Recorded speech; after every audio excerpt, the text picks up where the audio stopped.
नमस्कार। WIF media registered के channel India mobile news के लिए मैं अमन भारतीय आप सभी दर्शकों का हार्दिक स्वागत करता हूं। इस समय मेरे साथ में हैं भिवानी के जाने माने व्यक्तित्व रवि नेताजी, जो एक बहुत ही बड़े हमारे देश के स्वतंत्रता सेनानी परिवार से संबंध रखते हैं। नेताजी, जैसा कि आपको पता है कि हमारे देश में लॉकडाउन लगा हुआ है कोरोना वायरस के कारण, तो जो हमारी देश की सरकार है, चाहे वो केंद्र सरकार हो या राज्य सरकार, वो जिस प्रकार से इस समय इन हालातों से निपटने के लिए प्रयास कर रही है, मैं चाहता हूं कि वो प्रयास सही हैं या गलत हैं, इस पर आप क्या कहना चाहते हो? आपके श्रीमुख से हमारे दर्शक सुनना चाहते हैं। देखिए, सरकार अब बहुत मुश्किल में है और सरकार चाह रही है कि किस प्रकार लॉकडाउन खुले, और इधर कोरोना पीछा नहीं छोड़ रहा। और मेरा मानना है कि जब WHO ने घोषणा कर दी थी कई दिन पहले विश्व के अंदर, उसकी तरफ कोई ध्यान नहीं दिया गया। जे उसी वक्त ध्यान दिया जाता तो हिंदुस्तान में कोरोना पैदा ही नहीं होना था जी। उसके बाद अब कोरोना के मरीज बहुमत्ता में आ रहे हैं। एक हरियाणा ही ऐसा प्रदेश है जो कुछ जिलों में बचा हुआ है, नहीं तो सारे भारत में कोरोना के मरीज बढ़ रहे हैं। और ये मैं मानता हूं कि जो लॉकडाउन खुला है, जो आज भिवानी जिले की स्थिति थी 2 दिन से, ऐसा लग रहा था कि जैसे मेला लगा हुआ है और लोगों ने मास्क नहीं डाल रखे थे। दुकानों पे इस तरह भीड़ थी, सड़कों पे इस तरह भीड़ थी कि वो काबू नहीं आ रही थी। पुलिस भरसक प्रयास कर रही थी रोकने के लिए। अब किसी माँ के साथ उसकी बेटी जा रही है, महिला जा रही है, उसने मास्क नहीं पहन रखा, पुलिस उसको रिक्वेस्ट कर सकती है। जे अगर ऐसी स्थितियों में जे अगर वो करड़ाई करे तो एक तो कोरोना का कहर, एक लोगों की जेब में पैसा नहीं, एक मजदूर भूख के लिए दर दर भटक रहा है, मजदूरों की हालत खराब है और जेब में पैसा नहीं है। तो ऐसी हालत में सरकार ने एक और जख्मों पर नमक छिड़क दिया। जो इस कर्मचारियों के लिए सरकार कह रही है कि हमारे हिंदुस्तान के कर्मचारियों ने, सरकारी कर्मचारियों ने देश हित में बहुत काम किया, उनका DA काट लिया। और आप ये देखिए, जो देश के नेता हैं, पार्लियामेंट में बैठे हैं, उनका पिछले ही दिनों में उनकी तनख्वाहें बढ़ा दी गई। ये कहाँ का न्याय है? आप कर्मचारियों की तो जेब से पैसा निकाल रहे हैं और नेताओं की जेब भर रहे हैं, तो जनता देख रही है। और मैं तो ये जानता हूं, क्योंकि मैं राजनीति में 77 में रहा, किसान आंदोलनों में रहा, मजदूर आंदोलनों में रहा और बड़े जन आंदोलनों में रहा जी। और जनता ने नेताओं को वक्त आने पर जवाब दिया जी। और उसका जवाब मैं कहूँगा 75 पार का जो नारा हमारी भारतीय जनता पार्टी की सरकार ने दिया और बड़े जोर शोर से दिया, उसका असर क्या हुआ? जब तो कोरोना नहीं था, ये असर इतना बुरा हुआ कि जो आपस में एक दूसरे को बुरी तरह गालियां दे रहे थे और लोगों के बीच में जाके ये कह रहे थे कि हम इनका समर्थन नहीं करेंगे बीजेपी वालों का, और बीजेपी कह रही थी कि हम इनका समर्थन नहीं लेंगे।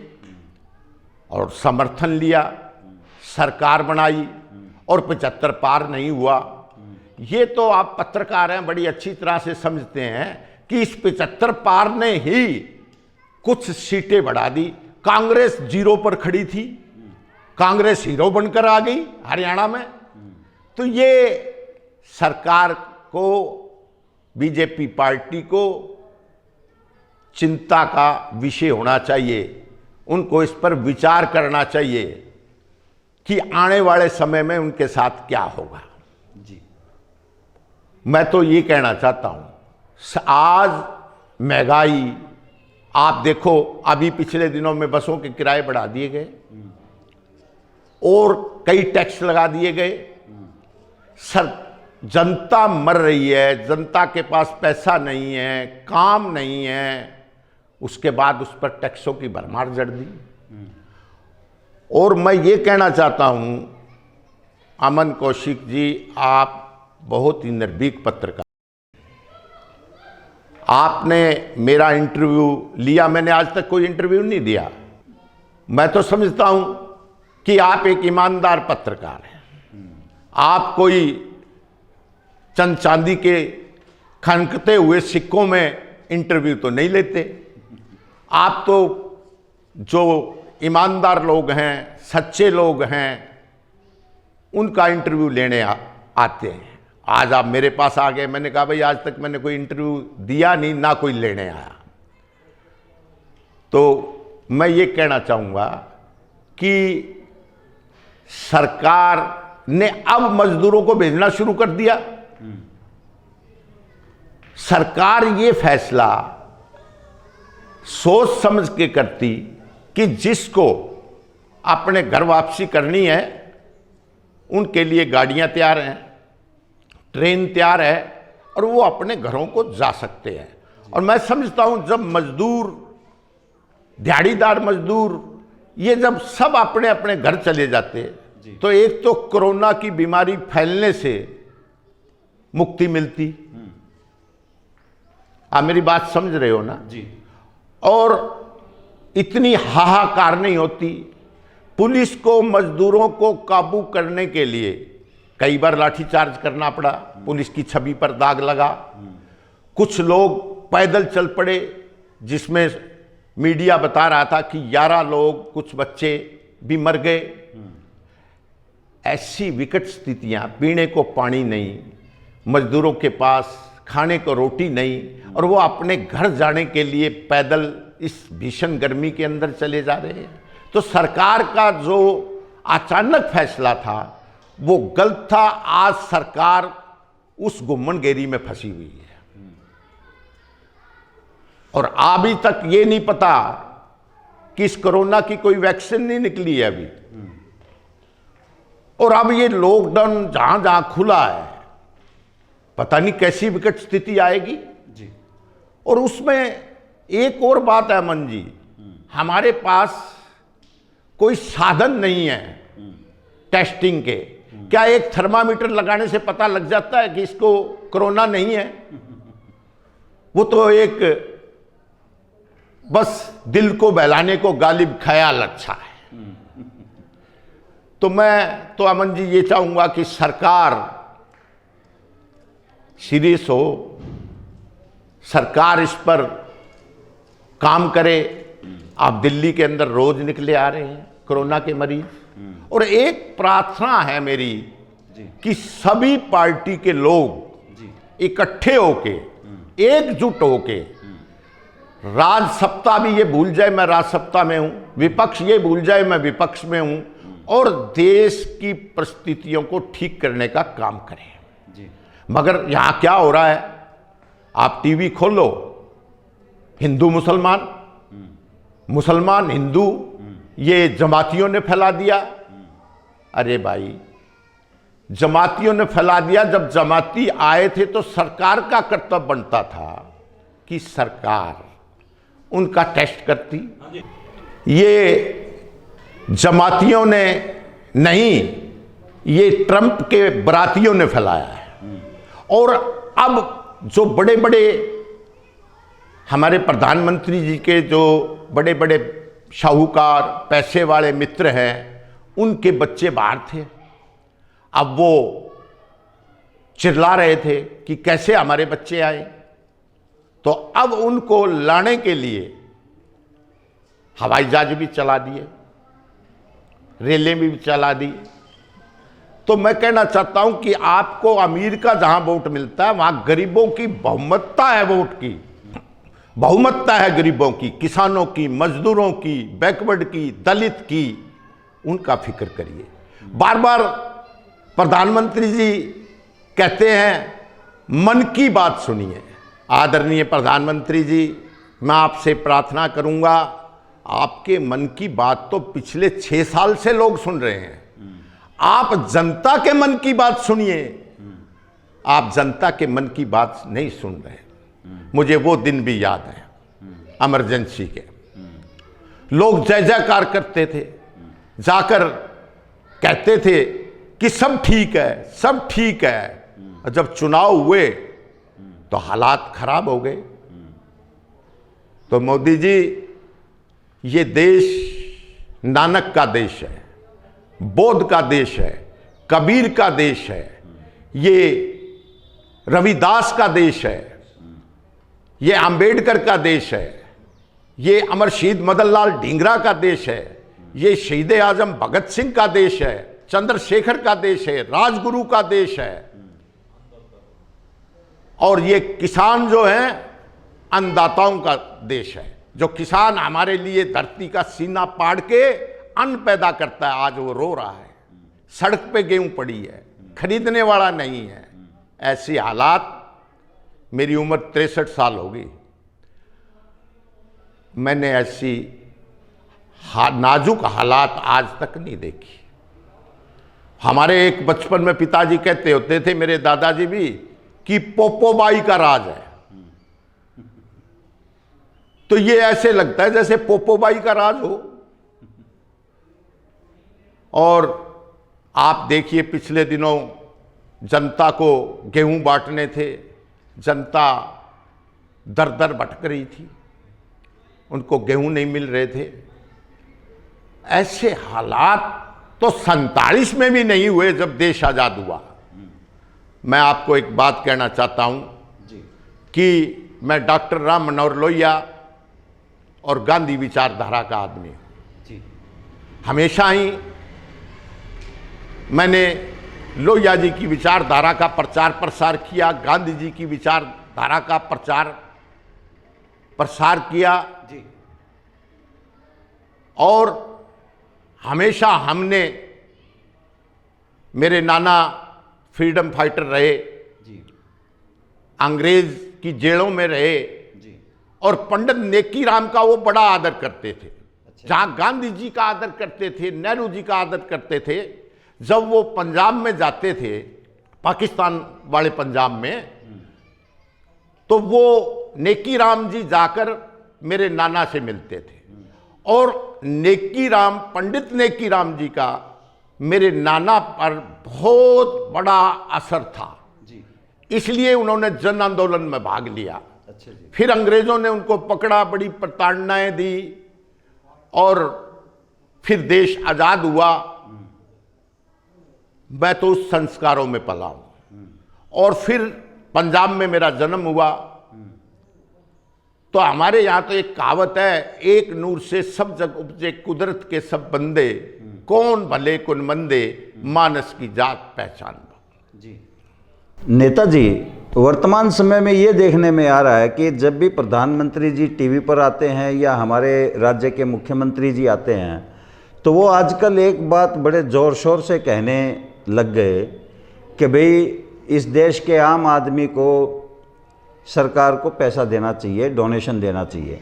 यहाँ तक कि हमारे हरियाणा के मुख्यमंत्री ने तो ये भी कह दिया कि जो स्कूली बच्चे हैं वो 5-5 रुपया सरकार को दें। तो इससे सरकार क्या साबित करना चाहती है, सरकार की कैसी छवि बनती जा रही है, इस पर कृपया आप अपने विचार व्यक्त करें। अमन जी, मुख्यमंत्री जी ने कहा कि 5 रुपये दो, 5 किलो हर किसान गेहूं दे जी। एक ताई खड़ी थी, हरियाणवी में कहावत है, बोली, ए भाई, उस खट्टर तक पूछिए सूट भी भेज दूं के। मान लो मुझे बड़ी शर्म आती है कि मुख्यमंत्री जी क्या बचकानी बातें कर रहे हैं।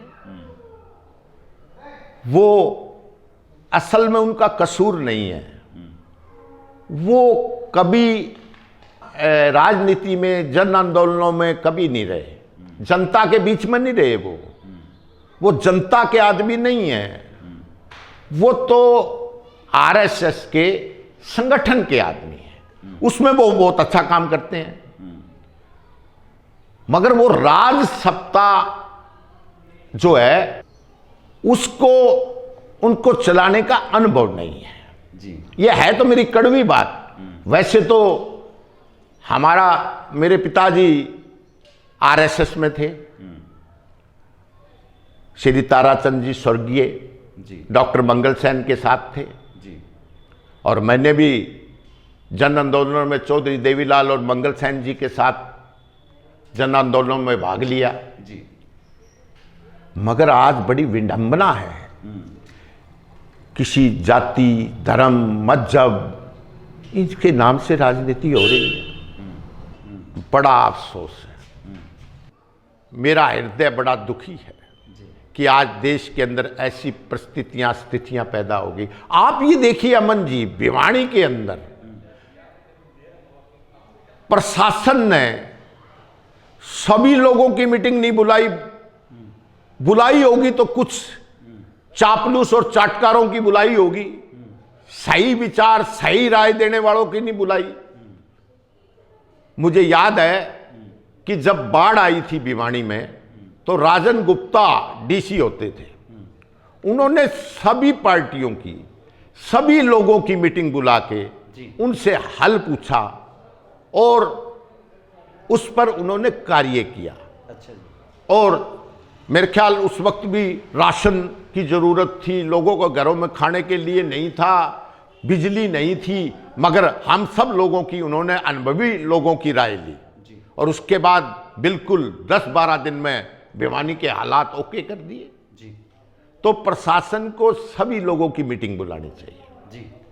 कुछ चापलूस चाटकार जे वहां मीटिंग करते हैं वो क्या बता पाएंगे? कोई अनुभवी लोग थोड़ी है, वो कोई संघर्षशील और मैदान के लोग थोड़ी है। हम तो संघर्षशील आदमी हैं, मैदान के लोग, हम मैदान के लोग हैं, जमीन के आदमी हैं। नेताजी, हरियाणा सरकार ने अब दारू के जो ठेके थे वो खोल दिए हैं और जैसा कि हम देख रहे हैं कि दिल्ली के अंदर कैसे मारामारी हो रही है, वही मारामारी अब हरियाणा में होगी। तो आप जैसा कह रहे हो कि भी हरियाणा के अंदर सबसे कम केस हैं, भिवानी में है ही नहीं, तो कहीं ऐसा न हो जाए कि हरियाणा का नंबर जो है वो अमेरिका के भी ऊपर पहुंच जाए। क्या कहना चाहोगे इस पर, ये दारू के ठेकों पर? अमन जी, जो शराब के ठेके पहले तो बंद ही नहीं करने चाहिए थे। अच्छा जी। और जो खोल दिए शराब, मैं समझता हूं सरकार ने एक यही काम ठीक किया है। अच्छा जी। नहीं तो शराब की ब्लैक मार्केटिंग हो रही थी, स्मगलिंग हो रही थी, गली गली में बिक्री थी।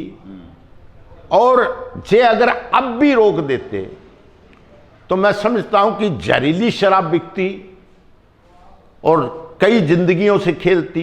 अच्छा जी। और सरकार ने ये फैसला लेके बढ़िया किया, ठीक काम किया। कम से कम नए बच्चे शराब बेचने में तो अटेंगल नहीं होंगे, उनको ये खून तो मुंह नहीं लगेगा और सरकार को रुपया आएगा, सरकार को रेवेन्यू आएगा। और जो नए बच्चे हैं, जवान हैं, जिनके पास काम नहीं है, वो इसी बहाने लग जाते और फिर वो जब इस पचड़े में फंस जाते तो ये काम नहीं मिलता तो वो और काम करते। सरकार और जहरीली शराब बिकती तो हो सकता है कि बड़ा मंजर विचित्र होता। तो इसलिए ये खोल के सरकार ने ठीक काम किया, अच्छा काम किया। नेताजी, वर्तमान समय में ये देखने में आ रहा है कि अपना जो पंजाबी समुदाय है, पंजाबी बिरादरी है, इसमें बड़े बड़े दिग्गज हमारी भिवानी में हुए हैं, लेकिन वर्तमान समय में कोई भी व्यक्तित्व न तो दिखाई दे रहा है, न किसी की कोई एक्टिविटी दिखाई दे रही है। तो इस पर आप क्या कहना चाहोगे नेताजी? भिवानी के, वैसे मैं जात पात की राजनीति नहीं करता जी, मगर फिर भी उस समाज में पैदा हुआ हूं, वो मैं आपसे बात साझा करूंगा। जी, स्वागत है। डॉक्टर नारायण दास खुराना हमारे समाज के बहुत बड़े समाज सेवक हुए हैं। जी डॉक्टर मोहनलाल सरदाना जी, शानूराम मेहता जी, उन्होंने 47 के बाद आने के बाद पंजाबी समाज के लिए बहुत काम किया। अच्छा जी, उन्होंने जगदीश पुत्री पाठशाला खोला जी, और उस वक्त के जो पंजाबी समाज आया था उनकी मदद की जी, हर तरह से। जी, उनके साथी थे मोहनलाल सरदाना जी, जी, शानूराम मेहता जी। जी, उन लोगों ने समाज के लिए काम किया और उनका एक रुतबा भी था उस वक्त में। अच्छा जी, समाज उनको इज्जत और मान और सम्मान भी देता था जी, और उनकी बात मानता था। अच्छा जी, अब तो आप ईंट उखाड़ो, कान खजूरों की तरह नेताजी निकलते हैं समाज में, और लंबे लंबे कुर्ते, किसी के साथ ज्यादती हो जाए तो कुछ ही साथी है पंजाबी समाज के अंदर जो उनकी लड़ाई लड़ते हैं, नहीं तो सब ने अपनी अपनी डफली, अपना अपना राग। कोई किसी की छतरी के नीचे बैठा है, कोई किसी की छतरी के नीचे बैठा है।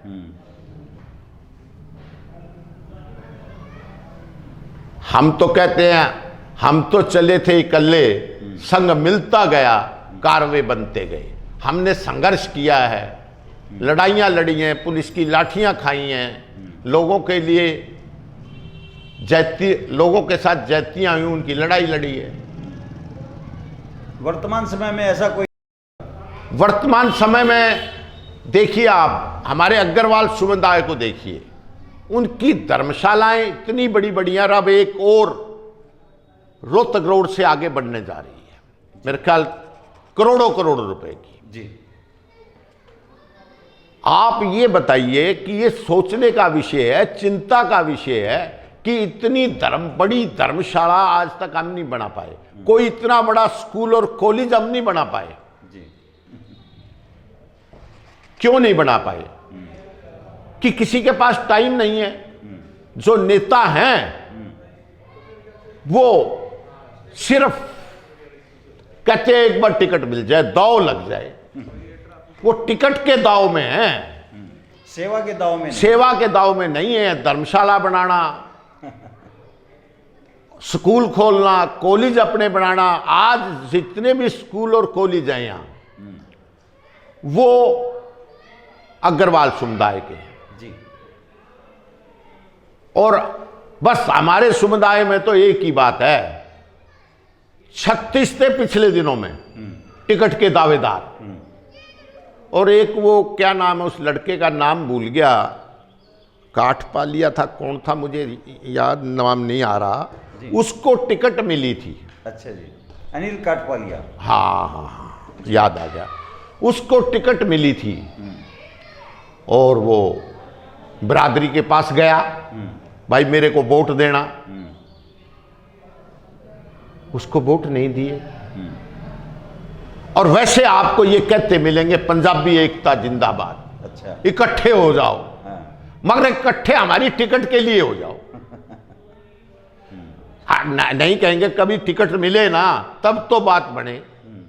उसको टिकट मिली नहीं, राज सप्ताह का रसगुल्ला खाने की तरफ गए, अपनी ताकत नहीं दिखाई इन लोगों ने, ताकत नहीं दिखाई। ताकत नहीं दिखाई। और जब वो टिकट लेके आया तो ये मिले ही नहीं उसको।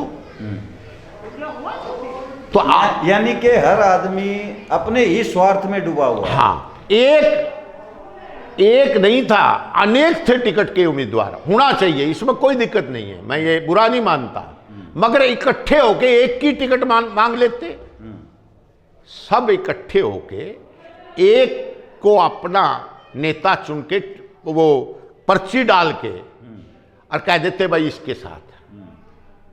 अब आप देखना आने वाले समय में। आपको एक बात और याद दिला दूं, जी, नंदलाल चावला जी जो थे हमारे, नगर पालिका के प्रेसिडेंट। उन्होंने एमसी का चुनाव लड़ा। फिर उन्होंने उस वक्त में एक प्रेसिडेंट जो पंजाबी समुदाय की थी, पूनम जी, उनको बनाया। ऐसे करते करते एक दिन वो संघर्षशील आदमी थे, वो खुद बन गए और उन्होंने जोर शोर से अपना काम शुरू कर दिया जी। मगर एक जमीन का झगड़ा था। कुछ लोग दबाव में उनसे वो मंदिर कब्जाना चाहते थे। अच्छा जी। और उन्होंने इनकार कर दिया। ठीक है। उनको गोली मार दी गई, वो शहीद हो गए जब उनके बेटे बहुत छोटे छोटे थे। मगर उन बच्चों ने लड़ाई लड़ी, संघर्ष किया और सब लोग हम उनके साथ थे। मगर उस वक्त तो सब साथ थे। लास्ट की जो लड़ाई थी, अदालती लड़ाई थी, उसमें मुझे बड़ी शर्म आती है, नाम नहीं लूंगा। एक गवाह बना था, वो भी मुकर गया, बोला भाई मैं गवाही नहीं देता। और उसके बाद उसके बच्चों ने गवाही दी। जो उन्होंने संघर्ष देखा, जो परिस्थितियों उन्होंने उस मुकदमे के दौरान देखी, वो ही बता देंगे उनकी किसने मदद की। इकल्ली लड़ाई लड़नी पड़ी उनको। कुछ थे आप जैसे लोग उनके साथ, वो इकल्ला चना क्या बाढ़ को फोड़ेगा।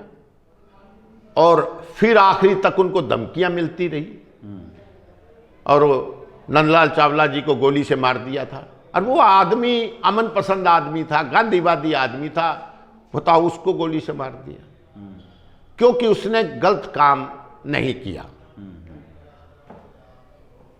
तो आप ये बताइए, जब ऐसी हालात हों, यानी कि समाज गर्त में जा रहा है। हाँ, हर शाख पे उल्लू बैठा है, अंजामे गुलिस्ता क्या होगा। रवि नेताजी, आपके पिताजी मंगल सेन जी के साथ में आरएसएस की सेवाओं में सारी उम्र लगे रहे जी। क्या कारण है कि आपके पिताजी के संस्कार आप में नहीं आ पाए? आप आरएसएस के साथ न जुड़ करके और लोहियावादी विचारधारा को अपनाए हुए हैं, इसके पीछे क्या कारण है? अमन जी, मेरे ऊपर मेरी माता का बड़ा प्रभाव था जी, क्योंकि वो मेरे नाना जी की फ्रीडम फाइटर की कहानियां मुझे सुनाया करती थी अंग्रेज के ज़माने में। अच्छा जी। नेहरू जी की सुनाती, गांधी जी की सुनाती, पंडित नेकीराम जी की सुनाती। अच्छा जी। तो उनकी अमीट छाप मेरे हृदय पे बैठ गई। अच्छा जी। और फिर मेरे पिताजी ने कोशिश भी की, एक शिवाजी शाखा होती थी वहाँ मुझे ले जाने की और की, मगर मेरी माँ की जो विचारधारा थी ना फ्रीडम फाइटर परिवार की, पंडित नेकीराम की, नेहरू जी की, गांधी जी की, वो गहरा असर कर गई जी। और पिताजी में मेरे में मतभेद नहीं थे, वैचारिक मतभेद थे जी। और फिर मैं लोहिया गांधी विचारधारा का व्यक्ति बन गया जी। यूं तो इकबाल इश्क ने दिया है बल निकाल, वरना तो हम भी काम की चीज थे। रवि जी, वर्तमान समय में पुलिस, डॉक्टर और सफाई कर्मी हमारे जो देश की सेवा कर रहे हैं वो अति प्रशंसनीय है। मैं चाहूँगा 2 शब्द आपके श्रीमुख से उनके सम्मान में हो जाएं। डॉक्टर जो होता है वो दूसरा भगवान होता है जी। आज डॉक्टर जैसे देश की सीमाओं पर फौजी देश की रक्षा करता है जी, ठीक उसी प्रकार आज डॉक्टर जनमानस की रक्षा कर रहा है जी। और जो पुलिस है वो भी आज देश की सेवा कर रही है जी। मगर एक कड़वी बात जरूर कहूँगा जी कि इन दोनों डॉक्टर और पुलिस जो इस देश में, इस समाज में सबसे ज़्यादा बदनाम थी और उन पर कालिमा लगी हुई थी, मगर इस कोरोना पीरियड के अंदर उनकी ये सारी कालिमा धो गई और डॉक्टर देवता की तरह पूज रहा है और पुलिस के जो सिपाही है हमारे, वो फौजी की तरह पूज रहे हैं। और मैं उनसे प्रार्थना करता हूं, जो आज आपके प्रति लोगों का प्यार बढ़ा है जी, आपके प्रति अच्छी सोच बनी है, इसको बरकरार ऐसे ही रखना। और सफाई कर्मियों के लिए क्या? और जो सफाई कर्मी है, अरे भाई, सफाई कर्मी तो अपनी जान पर खेल कर सफाई कर रहे हैं। हालांकि उनके पास कोई मास्क, ग्लोब, कपड़े नहीं है। उस गंदगी के अंदर कोई अपने बच्चे की लैट्रिन नहीं उठाता। और जितना संघर्ष वो करते हैं, उनको पिछले दिनों में आंदोलन करने पड़ते हैं अपनी तनख्वाह के लिए। मुझे तो बड़ी शर्म आती है ये कहते हुए कि जो हमारे समाज की इतनी बड़ी गंदगी को उठाता है, उसकी तनख्वाहें नहीं मिलती, वो सड़कों पे चिल्लाता रहता है। और सरकार ये मानती है कि सफाई कर्मचारी इस हिंदुस्तान में देश की सेवा कर रहे हैं। तो मैं चाहता हूं जैसे और कर्मचारियों को तनख्वाहें मिलती हैं सरकार से, ऐसे ही उनकी घोषणा कर देनी चाहिए कि उनकी तनख्वाह जैसे और महकमों में दी जाती है वैसे ही दी जाएगी।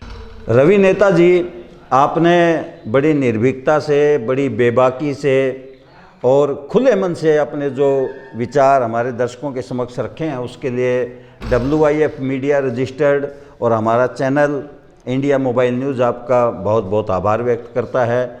आपका बहुत बहुत धन्यवाद। शुक्रिया। ये हैं श्री रवि नेता जी, भिवानी के जाने माने व्यक्तित्व है और एक संघर्ष करके अपने व्यक्तित्व का लोहा मनाने वाले। आज रवि नेता जी की यदि कोई पहचान है तो वो ये है कि जहाँ पर हक की आवाज़ उठाने की बात आती है, वहाँ पर सबसे पहली यदि कोई एक्टिविटी होती है तो वो रवि नेता जी की होती है। दर्शकों, जैसा कि मैंने आपसे वादा कर रखा है कि भिवानी की 500 हस्तियों को मैं आपके समक्ष रूबरू करवाऊंगा, उसी क्रम में एक और शख्सियत के साथ मैं जल्दी आपके सामने पेश हूँगा। जय हिंद। जय हिंद।